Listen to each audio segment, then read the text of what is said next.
The deafening crack of a gunshot echoed through the canyons of Loveland, Colorado, in 1876. But it wasn't the sound that made Penelope Parker's heart stop. It was the sudden crumbling of rock beneath her feet as she stood too close to the cliff's edge, searching the horizon for signs of her missing brother. One moment she was standing firm on solid ground, and the next, the world tilted violently as the ledge gave way, sending her plummeting toward certain death with nothing but the unforgiving rocks waiting hundreds of feet below. Virgil Whitaker had been tracking a wounded mountain lion when he heard the scream. Without hesitation, he abandoned his hunt and spurred his chestnut stallion toward the sound, arriving at the cliff's edge just in time to witness the most beautiful woman he'd ever seen clinging desperately to a jutting rock, her fingers already slipping. He threw himself from his horse and lunged forward, his strong arm extending out over the precipice, his body anchored by nothing more than willpower and the toe of his worn leather boots digging into the loose soil. "Take my hand," he shouted, his voice carrying over the whistling wind that threatened to tear her away. His fingertips brushed against hers once, twice, before finally clasping her wrist with a grip that promised he'd sooner fall with her than let her go. Penelope's terrified eyes locked with his as gravity pulled mercilessly at her body. "I can't hold on," she gasped, her other hand grasping at nothing but air. "I've got you," Virgil growled, muscles straining as he began to pull. With one powerful heave, he dragged her up from the edge of oblivion, tumbling backward with her clutched tightly against his chest. For several heartbeats they lay there, the thunder of their pulses drowning out even the sound of the wind, their breaths mingling in the cool mountain air. It was the beginning of something neither of them had been looking for in the rugged Colorado wilderness, something as dangerous and beautiful as the land itself. Penelope became acutely aware of the hard planes of the stranger's chest beneath her palms and the protective circle of his arms around her waist. The scent of leather, pine, and something distinctly male filled her senses as she struggled to regain her composure. Embarrassed by their intimate position, she scrambled to disentangle herself from his embrace, her cheeks flushing a deep crimson. "Thank you," she breathed, smoothing down her dusty skirts with trembling hands. "I believe you just saved my life, Mr. Whitaker." "Virgil Whitaker," he replied, rising to his feet and extending a hand to help her up. His eyes, the color of a stormy sky, assessed her with concern. "Are you hurt, Miss Parker?" "Penelope Parker," she answered, accepting his assistance despite her father's warnings about talking to strange men. "But surely exceptions could be made for men who plucked you from the jaws of death." "And no, I don't believe I'm hurt, just shaken." Virgil nodded, then turned to retrieve his hat which had fallen in his desperate lunge to save her. "What brings a lady like yourself out to these cliffs alone?" "Don't you know how dangerous these parts can be?" Penelope's chin lifted slightly at his tone. "I'm searching for my brother, Thomas. He went hunting 3 days ago and never returned. Our ranch is just beyond the river valley." She gestured vaguely to the east. "I've been looking everywhere." Virgil's expression softened. He knew all too well how the wilderness could swallow a man whole, leaving not even a whisper behind. "I'm sorry to hear that. These mountains don't forgive mistakes easily." "Are you implying my brother made a mistake?" Her voice had an edge to it now. He sighed, adjusting his hat. "I'm implying that even the best of us can find trouble out here. I'm a tracker by trade, Miss Parker. If you'd allow it, I'd be willing to help you look for your brother." Penelope studied him carefully. He was tall and broad-shouldered, with sun-bronzed skin that spoke of years under the open sky. A scar ran through his right eyebrow, and his stubbled jaw was set in determination. Despite his rough appearance, there was something in his eyes that inspired trust, or perhaps it was just the fact that he hadn't hesitated to risk his life for a stranger. "I would be most grateful for your assistance, Mr. Whitaker," she finally said, trying to ignore the way her heart fluttered when he smiled. "Call me Virgil," he said, walking to his horse and adjusting the saddle. "We should get you back to safer ground before the light fades. Mountain lions get hungry at dusk, and I'd rather not introduce you to the one I was tracking." "I'm not afraid of mountain lions," Penelope declared. Though she glanced nervously at the surrounding trees, Virgil chuckled, a warm, low sound that seemed to wrap around her like a blanket. Maybe you should be. They're crafty predators. He offered his hand to help her onto his horse. I'll take you back to your ranch and we can start the search for your brother at first light. Penelope hesitated only briefly before placing her hand in his and allowing him to lift her onto the saddle. Her mother would surely faint at the impropriety of riding with a strange man, but conventional rules seemed less important when measured against Thomas's life. As Virgil swung up behind her, his chest pressing against her back, she tried to ignore the unfamiliar warmth that spread through her. This arrangement was purely practical, nothing more. Hold on tight, he murmured close to her ear, reaching around her to take the reins. The path down is steep. Penelope nodded, gripping the saddle horn as the horse began its careful descent. With each step, each breath, each moment of unexpected intimacy, neither could have guessed how their lives had just irrevocably changed, all because she had slipped on a cliff edge and he had been there to catch her. The Parker Ranch came into view as the sun began its descent behind the mountains, casting long shadows across the modest homestead. It wasn't the largest spread in Loveland, but the two-story house with its wrap-around porch and the well-maintained barn spoke of hard work and determination. Several hands were visible in the corral, working with horses as Virgil guided his mount down the final slope. Thomas should be here, Penelope said softly, her voice carrying notes of worry. He's never stayed away this long. Before Virgil could respond, a burly man with graying temples emerged from the barn, his hand hovering near the pistol on his hip as he spotted the approaching riders. His face transformed from suspicion to relief when he recognized Penelope. Penny. He called out, rushing forward as Virgil brought the horse to a stop. Where in tarnation have you been? Your mother's beside herself with worry. I'm sorry, father, Penelope said as Virgil helped her down. I was searching for Thomas and lost track of time. Patrick Parker's attention shifted to Virgil, eyes narrowing with paternal suspicion. And who might you be, stranger? Virgil removed his hat in a gesture of respect. Virgil Whitaker, sir. I found your daughter near the eastern cliffs. There was an accident. He saved my life, father, Penelope interjected. I was standing too close to the edge and the ground gave way. If Mr. Whitaker hadn't been there. She couldn't finish the sentence, the reality of her near-death experience finally hitting her. Patrick's demeanor shifted instantly. He extended a weathered hand to Virgil. Then I owe you a debt I can never repay, Mr. Whitaker. Please come inside. My wife will want to thank you properly. Virgil accepted the handshake with a nod. No debt necessary, sir. Anyone would have done the same. Not anyone, Patrick replied gravely. Not in these parts. As they walked toward the house, Penelope couldn't help but notice how Virgil's eyes constantly scanned their surroundings, alert to any potential danger. He moved with the quiet confidence of a man who had survived countless threats, both human and natural. The interior of the Parker home was warm and inviting, with handcrafted furniture and colorful quilts that softened the harsh realities of frontier life. Margaret Parker, a slender woman with auburn hair streaked with silver, emerged from the kitchen, flour dusting her apron. Penelope Elizabeth Parker, where on earth? She stopped short at the sight of the tall stranger accompanying her daughter and husband. Oh, I didn't realize we had company. This is Mr. Whitaker, dear, Patrick explained. He saved our Penny's life today. Margaret's hand flew to her throat. Saved her life. What happened? As Penelope recounted her fall and miraculous rescue, Virgil found himself studying the family dynamics. There was genuine love here, evident in the concerned glances Margaret kept giving her daughter, in the protective stance Patrick maintained, and in the way Penelope softened when speaking to her parents. And Mr. Whitaker has offered to help search for Thomas, Penelope concluded, hope brightening her features. Margaret turned to Virgil with tear-filled eyes. You would do that for us, for strangers? Virgil shifted uncomfortably under her gratitude.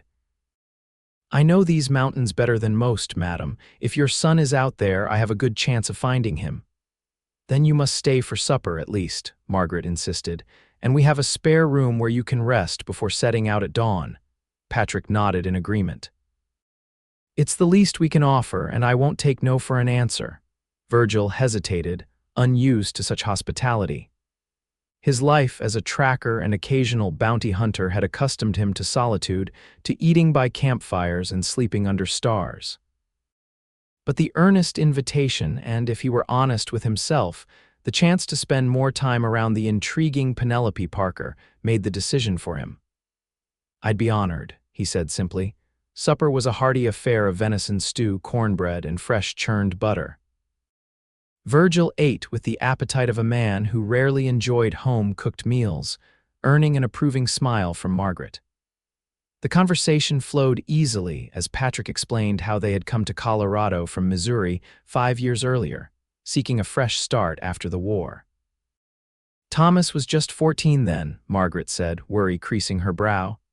"He took to ranching like he was born to it, though. I can't imagine what could have kept him away so long." "He's a good shot," Patrick added, "and he knows these hills almost as well as you claim to, Mr. Whitaker." "Almost isn't enough sometimes," Virgil replied quietly. "The wilderness has a way of changing the rules when you least expect it." A somber silence fell over the table until Penelope broke it. "Tell us about yourself, Mr. Whitaker. What brought you to Loveland?" Virgil took a sip of coffee before answering. "I was born in Virginia, but the war drove me west like many others. I found I had a talent for tracking animals, outlaws, lost children." He shrugged. "People pay good money to find what's missing." "And what about family?" Margaret asked gently. "Do you have anyone waiting for you somewhere?" A shadow crossed his features. "No, madam, not anymore." Penelope found herself wanting to reach across the table and take his hand, to offer comfort for whatever loss had put that pain in his eyes. Instead, she busied herself with clearing the plates. Later, as Virgil settled into the spare room, he found himself thinking about Penelope Parker, her courage in searching for her brother alone, her fierce love for her family, the way her eyes lit up when she smiled. It had been a long time since a woman had captured his attention so completely. He removed his boots and stretched out on the bed, listening to the unfamiliar sounds of a family home settling for the night.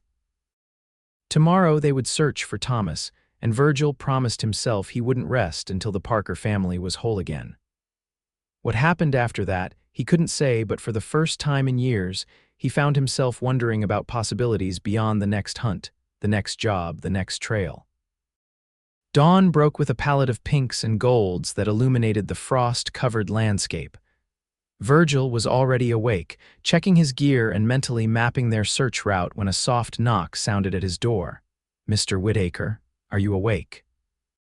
Penelope's voice was hushed, mindful of the early hour. Virgil opened the door to find her dressed in practical riding clothes, sturdy trousers under a split skirt, a warm jacket, and boots that had clearly seen many miles. Her hair was braided and tucked beneath a wide-brimmed hat, but a few copper strands had escaped to frame her face. "Been up for an hour," he replied, noting the determination in her green eyes. "You're coming with me? Try and stop me," she challenged. "Thomas is my brother, and I know these hills too," Virgil nodded, respecting her resolve. "I figured as much. Your father joining us," he wanted to, "but someone needs to mind the ranch." She hesitated. "And if we find bad news, I'd rather be the one to bring it home." The quiet strength in her voice only increased his admiration. "Let's hope it doesn't come to that. Have you eaten? We've got a long day ahead." They shared a quick breakfast of biscuits and salt pork prepared by Margaret, who pressed a packed lunch into their saddlebags with anxious hands. Patrick provided them with a detailed description of Thomas's likely hunting grounds and the rifle he'd been carrying. "He has my old Henry repeater," Patrick said, his voice gruff with emotion. "Brass frame with a small notch on the stock where he carved his initials." Virgil committed the details to memory as he and Penelope mounted their horses, his chestnut stallion, Rusty, and her dappled mare, Willow. With final reassurances to her parents, they rode out as the morning sun climbed higher, casting long shadows across the valley. They rode in companionable silence for the first hour, Virgil studying the terrain with the focused attention of a man who read nature's signs as easily as others read books. He occasionally stopped to examine tracks or broken branches, building a mental map of the wildlife movements in the area. "You really do know what you're doing," Penelope observed as he crouched to examine some disturbed soil. "I've had practice," he replied, standing and dusting off his hands. "Your brother headed northwest from here based on these tracks. They're a few days old, but clear enough." They followed the trail through a dense forest of pines, emerging into a meadow carpeted with late summer wildflowers. Under different circumstances, it would have been a pleasant ride, but the weight of their mission kept conversation minimal and focused. "Thomas likes to hunt near the eastern ridge," Penelope said as they paused to water the horses at a small stream.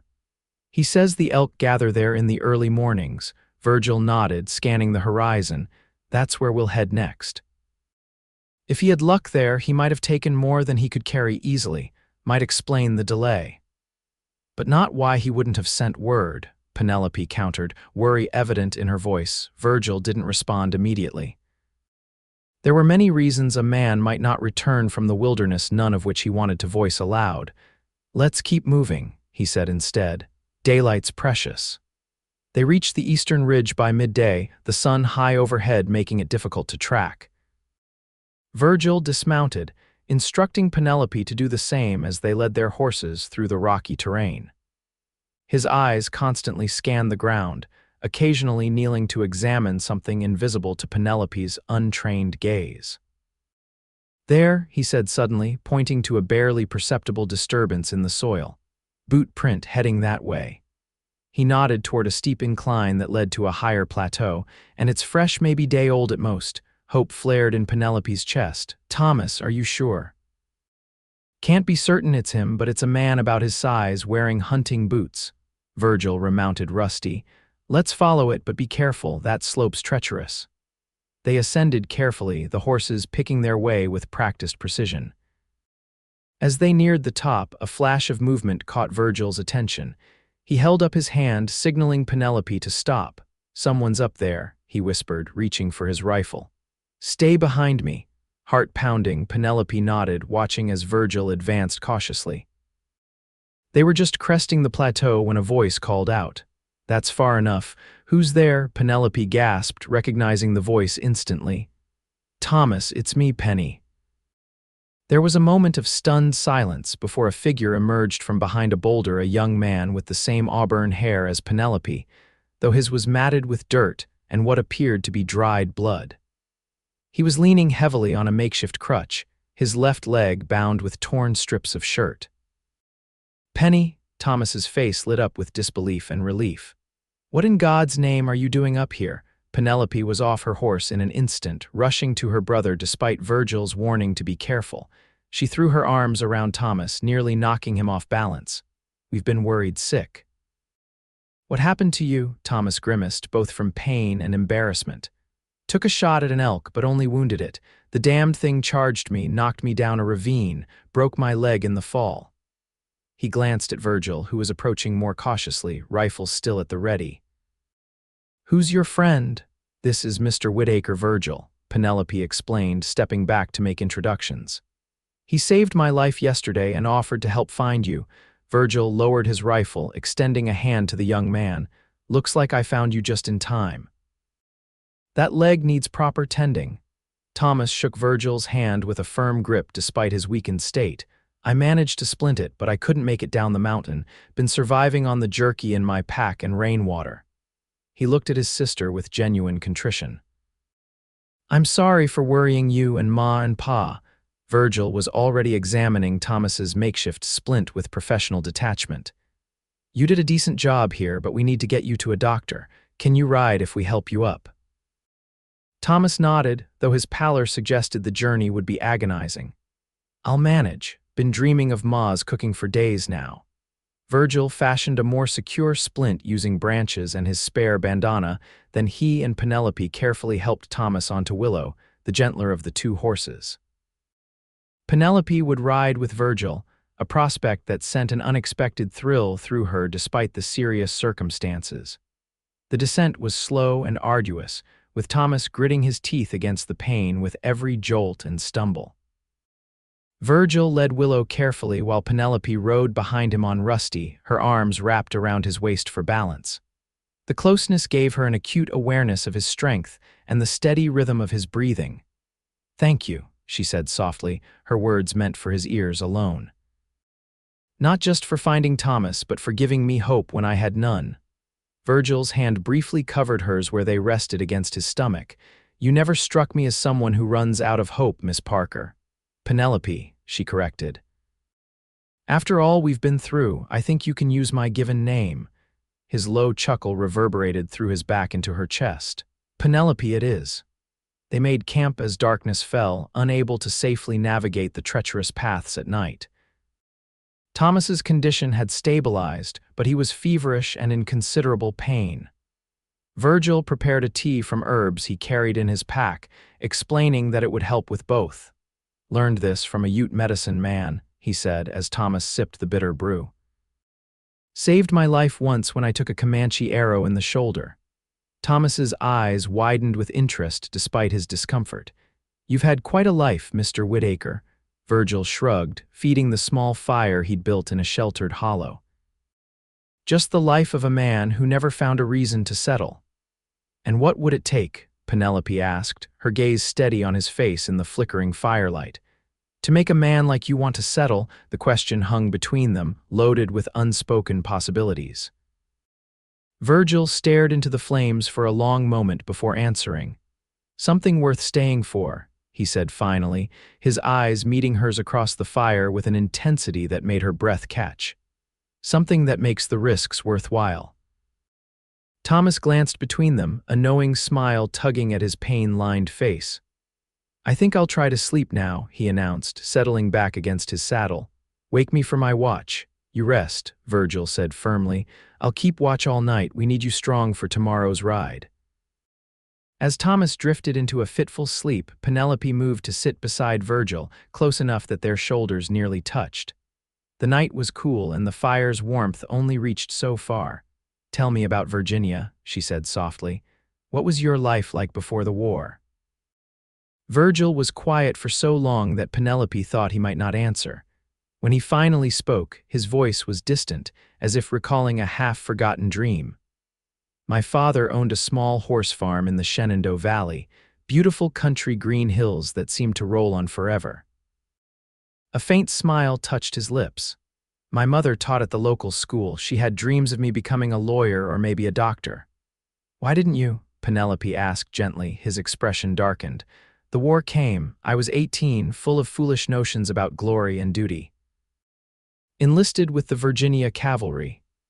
He stared into the fire, memories playing across his features. "By the time I came home, there was nothing left. Farm burned, parents gone. The valley I remembered didn't exist anymore." Penelope's hand found his in the darkness, her fingers intertwining with his calloused ones. "I'm sorry, Virgil," he squeezed her hand gently. "It was a lifetime ago. The man I was then wouldn't recognize me now." "And who are you now?" she whispered. His eyes, reflecting the dancing flames, turned to meet hers. "I'm still figuring that out." The moment stretched between them, fraught with unspoken feelings. Penelope was acutely aware of his proximity, of the warmth radiating from his body, of how easy it would be to lean closer, to discover if his lips were as warm as they looked in the firelight. A log collapsed in the fire, sending up a shower of sparks that broke the spell. Virgil cleared his throat, gently withdrawing his hand. "You should get some sleep," he said, his voice rougher than before. "Tomorrow will be a hard ride." Penelope nodded, reluctantly moving to her bedroll on the other side of the fire. As she settled in, she watched Virgil through half-closed eyes, his strong profile outlined against the night sky, vigilant and steady. For the first time in her 22 years, Penelope understood what it meant to want something she wasn't sure she could have. She fell asleep with the memory of his hand in hers, wondering what tomorrow would bring beyond Thomas's rescue, and whether the connection she felt with this solitary cowboy was just a fleeting moment born of danger and gratitude, or the beginning of something neither of them had been looking for. Morning arrived with a biting chill that had Penelope shivering beneath her blanket.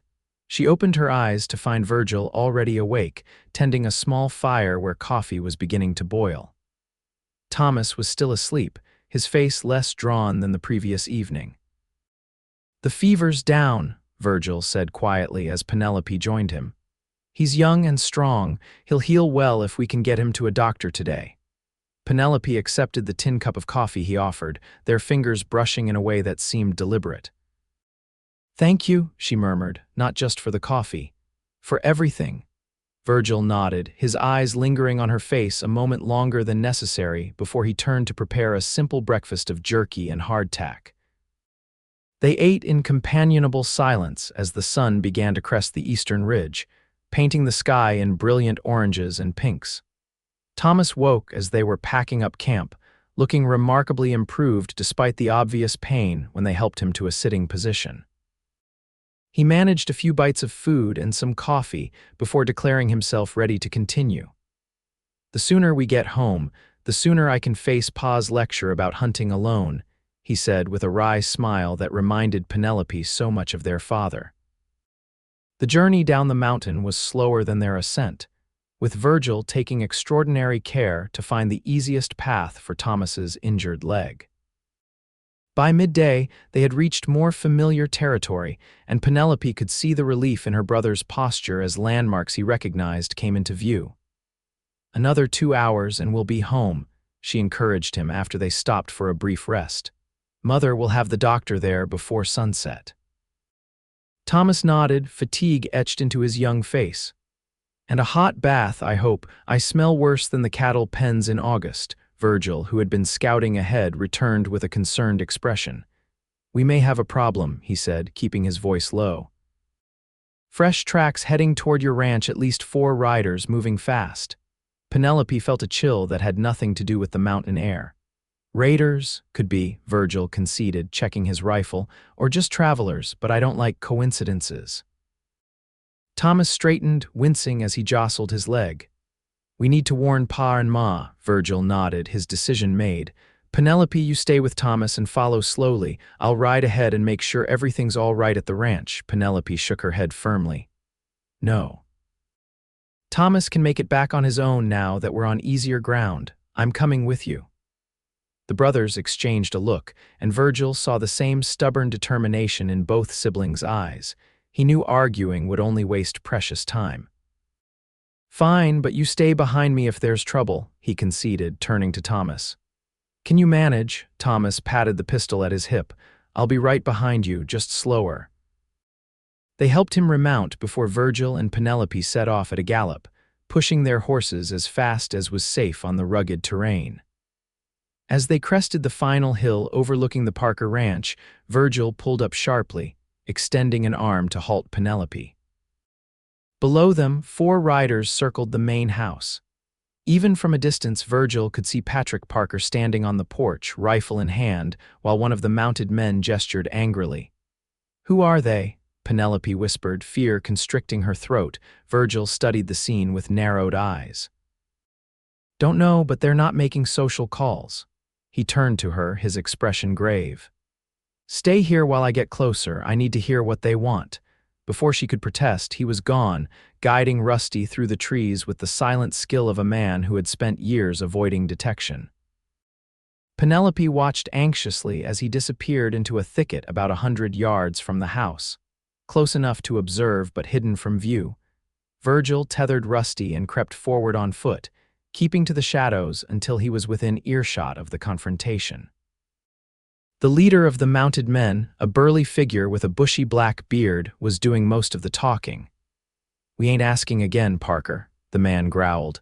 "Either you sell to Mr. Hamilton at the price offered, or we'll make sure there's nothing left to sell." Patrick stood his ground, the rifle steady in his hands. "This land isn't for sale at any price, Silas.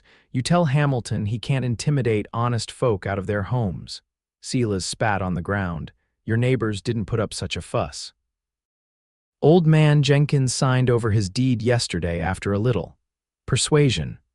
A cold fury settled in Virgil's gut as he assessed the situation.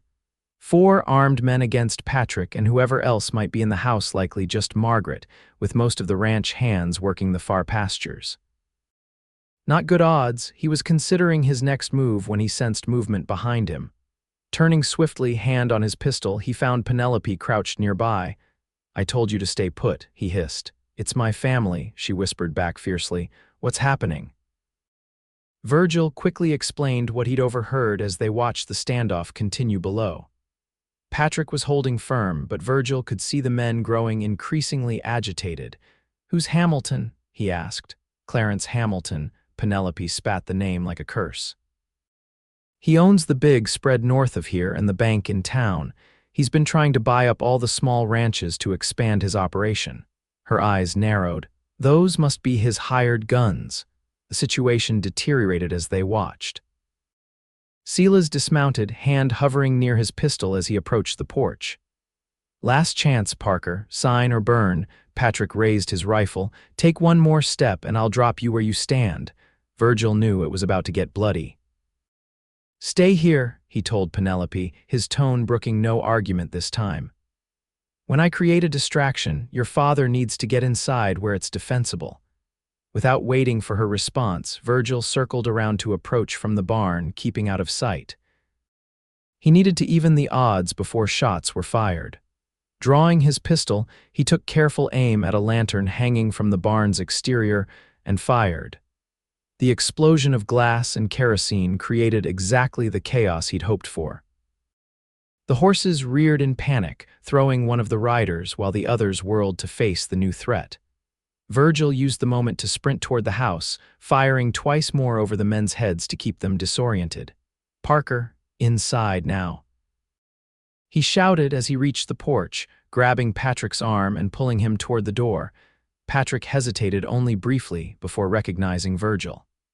Together they ducked inside as bullets splintered the wooden railing where they'd stood seconds before. Margaret was there, wide-eyed but steady, already handing Patrick extra ammunition. "Virgil," she exclaimed. "Did you find Thomas?" "He's safe, madam. Coming behind us, but slowly he's injured his leg." Virgil moved to a window, peering out cautiously. "We need to hold these men off until help arrives." Outside, Silas and his remaining mounted companions had regrouped and taken cover behind the water trough. The 4th man was limping toward them, cursing colorfully about his horse that had bolted during the confusion. "They won't leave without finishing what they came for," Patrick said grimly, checking his rifle. "Hamilton wants this land bad enough to kill for it." A shot shattered one of the front windows, sending glass flying. Margaret gasped but didn't scream, dropping to a crouch as Patrick returned fire. "We need more guns," Virgil muttered, calculating their odds. 2 against 4 weren't impossible, but he didn't like gambling with the Parkers' lives. As if in answer to his thoughts, a rifle shot cracked from the hillside, and one of Hamilton's men yelped in pain, clutching his shoulder. All heads turned to see Penelope standing boldly on the ridge, Thomas beside her on horseback, both armed and ready. "Parker reinforcements," Virgil grinned, using the distraction to take careful aim at Silas, who had emerged from cover to shout orders. His shot caught the man in the leg, dropping him to the ground. The tide turned quickly after that. With their leader down and facing fire from multiple directions, the remaining men lost their nerve. They dragged Silas to his horse, helped him mount awkwardly, and retreated at a gallop, leaving a trail of dust and threats behind them. "This ain't over, Parker," Silas bellowed as they rode away. "Hamilton will have this land one way or another." Patrick waited until they were well out of range before lowering his rifle and turning to Virgil with grudging admiration. "That was some fancy shooting, Whitaker. Seems I owe you twice now, first my daughter's life, now my home." Virgil shook his head. "You held your ground." "I just evened the odds a bit." Margaret was already rushing outside to meet Thomas and Penelope as they made their way down to the house. Emotional reunions followed, with tears and scoldings mixed in equal measure as Thomas was helped inside and settled on the sofa, his leg examined with motherly concern. "We need to get the doctor," Margaret declared after assessing the splint. "And Sheriff Miller needs to hear about Hamilton's men threatening us." Patrick nodded grimly. "I'll ride into town. Hamilton won't stop with this failed attempt." "I'll go," Virgil offered. "You should stay with your family. Those men might return with reinforcements." Penelope stepped forward, her chin set in a determined line that was becoming wonderfully familiar to Virgil. "I'm coming with you. I want to speak to Sheriff Miller myself." Her parents exchanged a look that held volumes of understanding about their headstrong daughter. Finally, Patrick nodded. "Be careful, both of you. Hamilton has friends in high places." As they prepared to leave, Penelope caught Virgil alone near the barn where he was saddling Rusty. "Thank you for protecting my family," she said softly, her green eyes solemn in the fading afternoon light. Virgil paused in his work, turning to face her fully. "Your family is worth protecting, Penelope. Not many people would stand their ground against men like that." "Is that what you meant?" she asked, stepping closer. "Last night when you said you needed something worth staying for." The question hung between them, charged with possibilities. Virgil's hands stilled on the saddle strap, his eyes holding hers with an intensity that made her heart quicken. "Perhaps," he admitted, his voice low. "I've spent years moving on, never looking back, but sometimes a man finds reasons to reconsider his path." Penelope's breath caught as he reached out, gently tucking a strand of hair behind her ear, his fingers lingering against her cheek. The touch was brief but electric, sending warmth cascading through her body. "We should go," he said reluctantly, dropping his hand. "Daylight's wasting, and your brother needs that doctor." Penelope nodded, trying to compose herself as they finished preparing their horses. As they rode toward town side by side, she couldn't help wondering if finding Thomas and confronting Hamilton's men was just the beginning of their story, or if Virgil Whitaker would ride away once the immediate dangers had passed, taking with him the pieces of her heart she hadn't even realized she'd given away. Loveland's Main Street was bustling with early evening activity as Virgil and Penelope rode in. The small frontier town had grown considerably in the 5 years since the Parkers had settled nearby, boasting a hotel, several saloons, a mercantile, and even a small theater where traveling shows occasionally performed.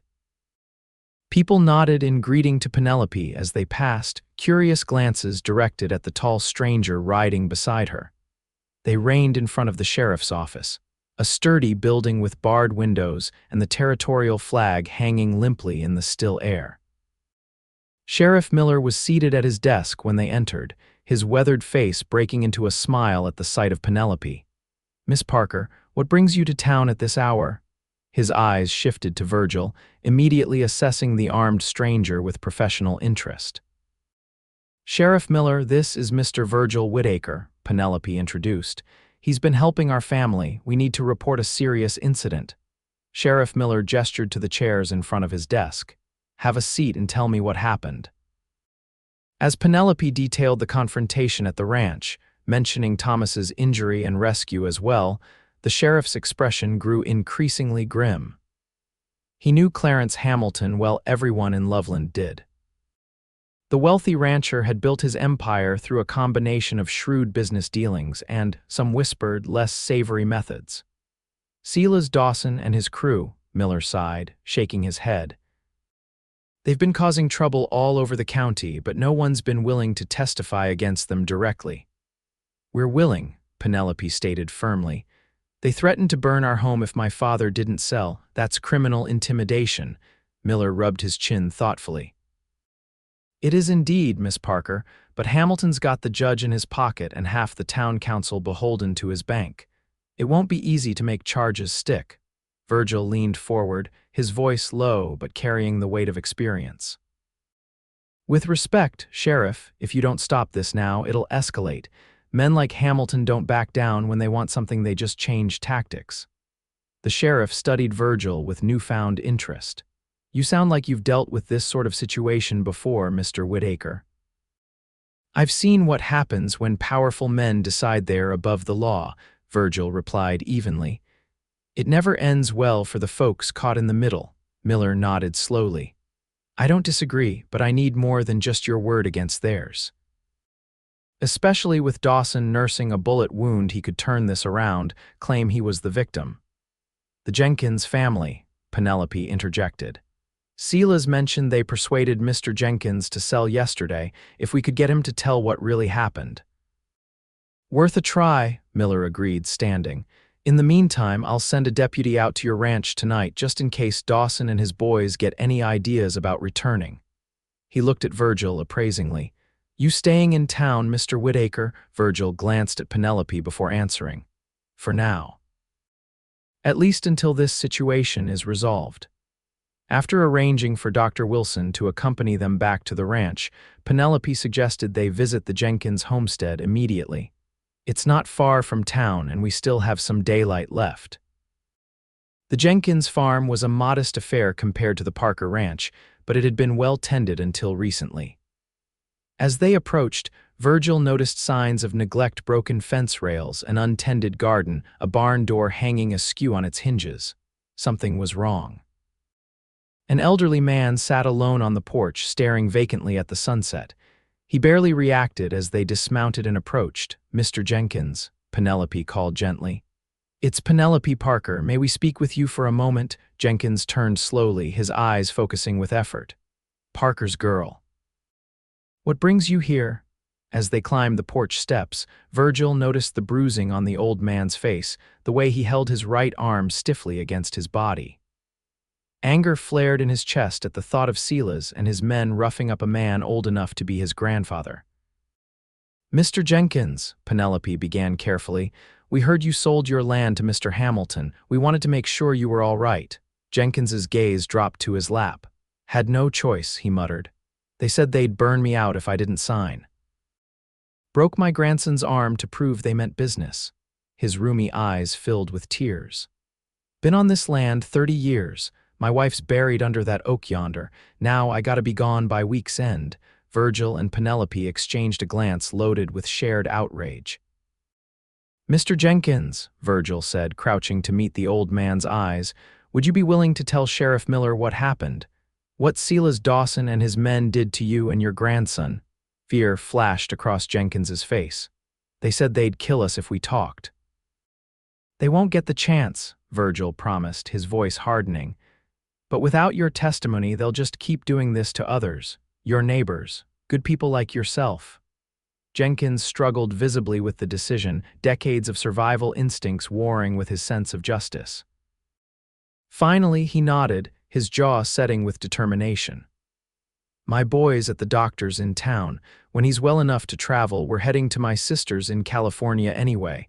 Ain't nothing Hamilton can do to us then. Virgil helped the old man to his feet. Let's get you to the sheriff's office now while your memory's fresh. As they assisted Jenkins onto Virgil's horse, Penelope touched Virgil's arm, her eyes shining with gratitude and something deeper. You're a good man, Virgil Whitaker. He shook his head slightly, just doing what needs doing.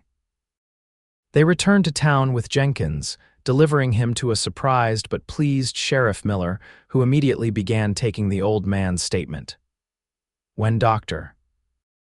Wilson was ready to accompany them back to the Parker ranch. Darkness had fallen completely, the road lit only by their lanterns and the stars overhead. The doctor rode ahead with Deputy Simmons, while Virgil and Penelope followed at a more leisurely pace, both lost in thought about the day's events. The night air was cool and fragrant with pine, the silence between them comfortable rather than awkward. What will you do? Penelope finally asked, her voice soft in the darkness. After Hamilton is dealt with and Thomas is healed, Virgil was quiet for a long moment, considering her question. A week ago, the answer would have been simple: move on to the next job, the next town, following the restless pattern that had defined his existence since the war. But now, I haven't decided, he admitted. For the first time in a long while, I find myself considering options. Penelope's heart quickened at his words and the way his eyes sought hers in the lantern light. What sort of options? Virgil guided his horse closer to hers, their legs nearly touching as they rode side by side. The kind that involves staying put for a while. The kind that a man doesn't consider lightly. Before Penelope could respond, a shot rang out from the darkness ahead, followed by a cry of pain. Virgil immediately drew his pistol, pushing his horse in front of Penelope's protectively. "Get down." He ordered, scanning the shadows for the source of the attack. More shots followed, and Virgil caught the flash of gunfire from a copse of trees about 50 yards ahead. Dr. Wilson's horse galloped past them riderless, while Deputy Simmons returned fire from behind a boulder at the road's edge. "It's an ambush," Virgil said grimly. "Dawson must have been watching the town, saw us with Jenkins." Penelope had drawn her own small pistol, her face set with determination rather than fear. "What do we do?" Virgil admired her courage even as he worried for her safety. "Circle back through those trees," he pointed to a dense stand of pines to their right. "Get to your ranch and bring help. I'll help Simmons hold them off." "I'm not leaving you," she protested. "Penelope." His voice softened despite the urgency of the situation. "I can't focus on stopping them if I'm worried about you. Please." Something in his tone must have convinced her, because she nodded reluctantly. "Be careful," she whispered, and before he could react, she leaned across the space between their horses and pressed a quick, fierce kiss to his lips. "That's a promise you'd better keep." Then she was gone, wheeling her horse around and disappearing into the darkness of the trees. Virgil touched his fingers to his lips briefly, the warmth of her kiss still lingering, before turning his full attention to the ambush ahead. He dismounted and slapped Rusty's flank, sending the horse galloping back toward town before working his way forward on foot, using the vegetation along the roadside for cover. Deputy Simmons was pinned down, bleeding from what appeared to be a shoulder wound. "How many?" Virgil asked as he reached the young deputy's position. "3, maybe 4, Simmons gasped through clenched teeth. "Dr. Wilson's down, don't know if he's alive." Virgil nodded grimly, checking his ammunition. "Can you still shoot?" Simmons managed a pained grin. "My pa taught me to shoot left-handed too, just in case." "Good man." Virgil surveyed their situation, calculating angles and distances. "When I move up to that fallen log lay down covering fire, I'm going to try to flank them from the east." The deputy nodded, shifting position to get a better line of sight. At Virgil's signal, Simmons began firing toward the attacker's position, forcing them to keep their heads down as Virgil sprinted to the log and then continued his circuitous route through the underbrush. The night was moonless, giving Virgil the advantage as he silently approached the ambusher's position. He could make out 3 figures crouched behind trees, their attention focused on the road where they believed their targets remained. Virgil recognized Silas Dawson's bulky frame despite the darkness. The man's injured leg stretched awkwardly before him as he directed his companions. Rage burned cold in Virgil's chest at the thought of this man threatening the Parkers, beating old Jenkins, and now attempting to murder witnesses to his crimes. Drawing his knife, Virgil crept closer, intending to disarm rather than kill if possible. Justice needed to be seen in Loveland, not more violence. He was within 10 feet of the nearest gunman when a twig snapped beneath his boot. The man whirled, raising his rifle, but Virgil was already moving. He tackled the gunman before he could fire, driving him to the ground with enough force to knock the wind from his lungs. A swift punch rendered him unconscious. The commotion alerted the others. Virgil rolled behind a tree as bullets splintered the bark where he'd been seconds before. Drawing his pistol, he returned fire, forcing Dawson and his remaining man to seek better cover.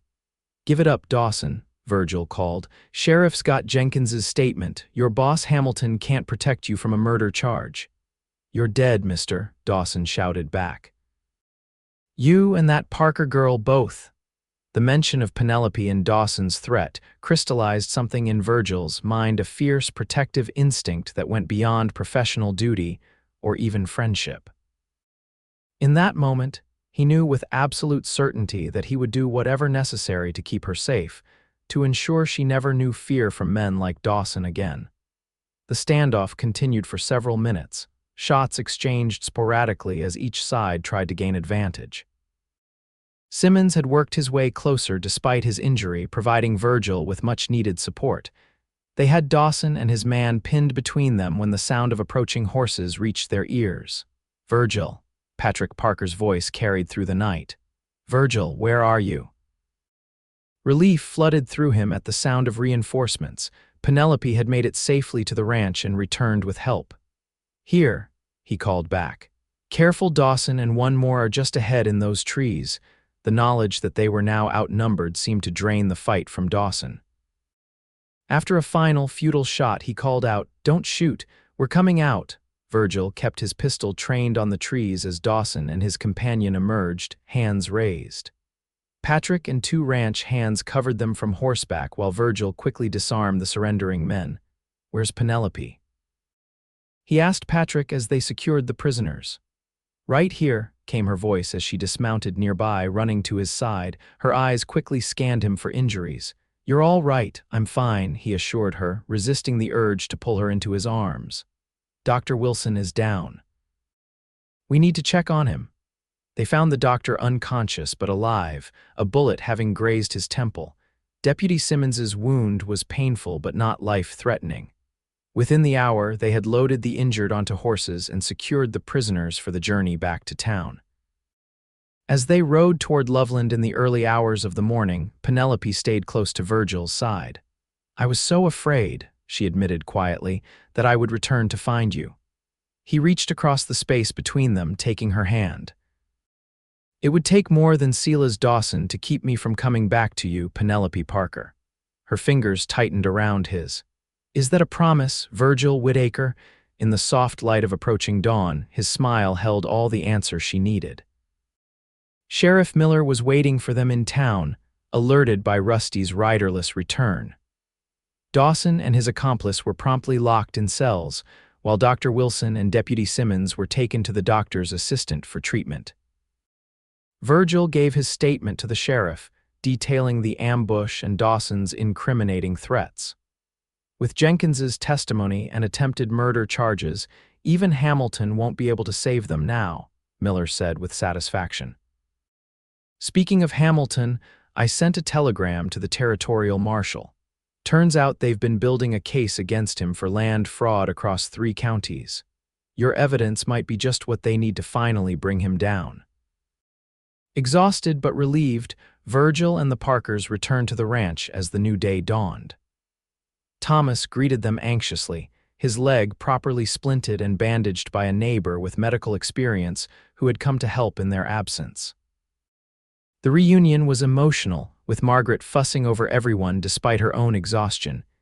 "You all need rest," she insisted, ushering them toward bedrooms and setting up makeshift pallets in the parlor for the ranch hands who had accompanied them. "The world's troubles can wait a few hours." Virgil found himself directed to the same guest room he had occupied before, though sleep eluded him despite his physical fatigue. His mind kept returning to Penelope, her courage during the ambush, the kiss she had given him before riding for help, the way her hand had felt in his as they rode back to town.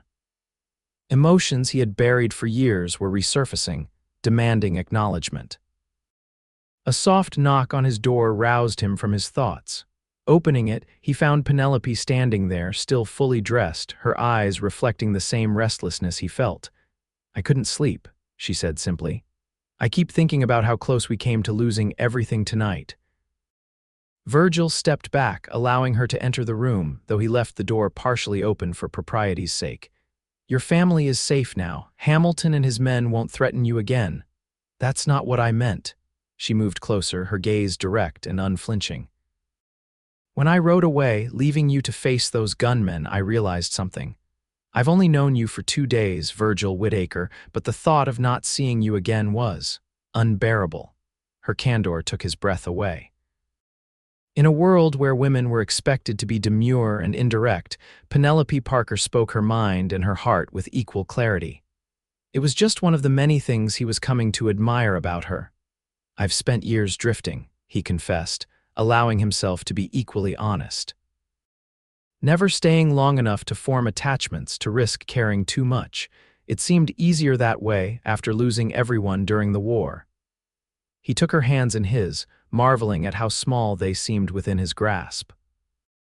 "But these past 2 days have made me question everything about the life I've been living." Penelope stepped closer, her eyes never leaving his. "And what answers are you finding?" "That some things, some people are worth the risk of staying," he murmured. That maybe it's time to stop running from what I fear and start building what I want. Her smile was radiant despite her exhaustion. And what is it you want, Virgil? Instead of answering with words, he bent his head and kissed her, not the desperate, fleeting contact of earlier, but a deliberate, tender exploration that spoke of possibilities and promises. Her arms wound around his neck as she responded with equal fervor, her body fitting perfectly against his. When they finally parted, both breathing more rapidly, Virgil rested his forehead against hers. "I want a chance to see where this leads," he whispered. "I want to know you better, Penelope Parker. I want to discover if what I'm feeling is as real and lasting as it seems." "It feels real to me," she replied softly, "more real than anything I've ever known." A floorboard creaked in the hallway, reminding them of their surroundings. Penelope reluctantly stepped back, though her hands remained in his. "We should both get some rest. There's still much to be done." Virgil nodded, lifting her hand to press a kiss to her knuckles. "Tomorrow, then." "Tomorrow," she agreed, her smile carrying the promise of many tomorrows to come. As she slipped away to her own room, Virgil closed his door and lay back on his bed, staring at the ceiling with a sense of wonder. For the first time since the war had torn his world apart, he found himself looking toward the future with hope rather than resignation, all because a beautiful, brave woman had slipped on a cliff edge, and he had been there to catch her. The following days brought significant changes to Loveland and the Parker Ranch. Clarence Hamilton was arrested by territorial marshals, his empire of intimidation crumbling as other victims came forward with their stories. Silas Dawson and his men faced multiple charges, with Jenkins's testimony proving crucial to the case against them. Thomas's leg began healing well under proper medical care, though he chafed at the restrictions on his movement. Virgil found himself staying on at the ranch, helping with the daily work while Patrick divided his time between the property and town, where he was helping organize the smaller ranchers into a protective association to prevent future land-grabbing attempts. Each day brought Virgil and Penelope closer. They worked side by side mending fences, tending livestock, and assisting Margaret with household tasks. Their conversations ranged from childhood memories to dreams for the future, discovering shared values and complementary differences that only strengthened their growing bond. In the evenings, they often sat on the porch swing, watching the sunset paint the Colorado mountains in gold and crimson. Sometimes they talked, sometimes they simply enjoyed the companionable silence, fingers intertwined as the stars began to appear overhead. 2 weeks after the confrontation with Dawson, Virgil found Patrick alone in the barn, repairing a broken harness with methodical precision. "Mr. Parker," Virgil began, removing his hat and turning it nervously in his hands. "I'd like to speak with you about Penelope." Patrick looked up, his expression unreadable. "I figured this conversation was coming. She's my daughter, Whitaker. Her happiness means everything to me and her mother." "Yes, sir, that's why I'm here." Virgil met the older man's gaze steadily. "I love her. I know it seems fast, but I've never been more certain of anything in my life. With your permission, I'd like to ask for her hand." Patrick set aside his work, studying the younger man thoughtfully. "You're a drifter by nature, Virgil. How do I know you won't get restless 6 months from now and leave her heartbroken?" It was a fair question, one Virgil had asked himself repeatedly in recent days. "Because I finally understand what I've been searching for all these years," he answered honestly. "Not a place, but a purpose. A home isn't just land and walls, it's the people who make your life complete." He smiled slightly. "Penelope makes me want to build something lasting, something that matters." Patrick nodded slowly. "And how do you plan to support a wife? Tracking and bounty hunting aren't exactly stable professions for a family man." "I've been saving for years, living simply. I have enough to buy a small spread of my own," Virgil explained. "But I was thinking your ranch is growing, and you've mentioned needing a foreman to oversee the eastern sections. I'd like to apply for that position if you'll consider me." A hint of a smile cracked Patrick's stern facade. "You've thought this through, I see." "Yes, sir, I don't take this lightly." Patrick extended his hand. Then you have my blessing, Whitaker, but remember you'll answer to me if you ever make her unhappy. Virgil grasped his hand firmly. I'd expect nothing less, sir. The next evening, Virgil took Penelope riding to the eastern ridge where they had searched for Thomas. The spring wildflowers were beginning to bloom, carpeting the meadows in vibrant purples and yellows. They dismounted near a small stream, spreading a blanket for a simple picnic as the sun began its descent. It's beautiful here, Penelope said, gazing out over the valley below where the Parker Ranch buildings looked like miniature toys in the distance. I've always loved this view. Virgil watched her profile gilded by the golden light, thinking she had never looked more beautiful. It could be yours every day, he said softly. She turned to him, questioning. What do you mean? Taking a deep breath, Virgil took her hands in his. Your father has offered me the position of foreman for the eastern section of the ranch.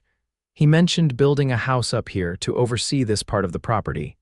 Hope blossomed in Penelope's eyes. You're staying, if you'll have me. Virgil dropped to one knee before her, still holding her hands. Penelope Parker, I know we've known each other only a short time, but I love you with a certainty that defies explanation. You've awakened parts of me I thought died long ago in Virginia's battlefields. You've shown me what courage and loyalty truly mean. He reached into his pocket, withdrawing a simple gold ring with a small emerald that matched her eyes. Will you marry me and make this wanderer's heart finally find its home? Tears spilled down Penelope's cheeks as she nodded, too overcome for words at first. Yes, she finally managed, her voice trembling with emotion. Yes, Virgil Whitaker, I will marry you. He slipped the ring onto her finger, then pulled her into his arms, sealing their engagement with a kiss that held all the promise of their future together. When they finally broke apart, breathless and giddy, the sun had dipped below the western peaks, painting the sky in spectacular pinks and oranges. How long have you had this ring? Penelope asked, admiring the way the emerald caught the fading light. Virgil smiled, brushing a strand of hair from her face. I rode to Denver 3 days ago while you thought I was tracking that mountain lion. Your mother helped me choose it said emerald would match your eyes. Mother knew. Penelope laughed, shaking her head. No wonder she's been smiling so mysteriously lately. Your father knows too, Virgil admitted. I asked his permission yesterday. The whole family was in on the secret, even Thomas. Penelope punched his arm lightly. And here I thought I was observant. How did I miss all this conspiring? Virgil pulled her close again, resting his chin on top of her head. Perhaps you were too busy falling in love to notice, he suggested teasingly. Perhaps I was, she agreed, nestling against him as twilight descended over the Colorado mountains. They were married 6 weeks later in the small church in Loveland, with seemingly the entire town in attendance. The ceremony was simple but heartfelt, with Thomas serving as best man despite still walking with a slight limp. Margaret wept openly as her daughter, radiant in a cream-colored gown with lace that had been shipped from St. Louis, promised to love Virgil in sickness and health, for richer or poorer, until death parted them. Virgil, looking uncommonly polished in a new suit, spoke his vows with quiet confidence, his eyes never leaving Penelope's face as he pledged his life and love to her. When the preacher pronounced them husband and wife, the kiss they shared brought cheers and a few good-natured whistles from the assembled guests. The celebration afterward lasted well into the night, with fiddle music, dancing, and enough food to feed half the territory. Even old Jenkins returned for the occasion, his grandson's arm healed and their future in California looking bright now that Hamilton had been forced to return their land and pay damages. As night fell and lanterns illuminated the festivities, Virgil found a moment alone with his bride on the edge of the gathering. "Happy, Mrs. Whitaker?" he asked, his arm around her waist. Penelope's smile was answer enough, but she stood on tiptoe to kiss him thoroughly before replying, "More than I ever imagined possible." Later that night, they rode to their new home, a cabin Virgil and the ranch hands had worked feverishly to complete on the eastern ridge. It was modest but solid, with large windows offering the spectacular views Penelope loved. A fire was already burning in the hearth, casting a warm glow over the simple furnishings that represented their fresh start. Virgil lifted Penelope into his arms to carry her across the threshold, setting her gently on her feet in what was now their home. "Welcome home, wife," he murmured, his voice husky with emotion and desire. "Home," she repeated, winding her arms around his neck. "I never thought I'd find this kind of happiness, Virgil, not out here in the wilderness." "Sometimes the most precious things are found in the most unexpected places," he replied, thinking of how a near tragedy had led to the greatest joy of his life. "Like finding the woman of my dreams hanging off the edge of a cliff," Penelope laughed, the sound filling their new home with promise. "Thank goodness you were there to catch me. I always will be," he promised, drawing her close, "for all the days of our lives." And in the years that followed, Virgil Whitaker kept that promise.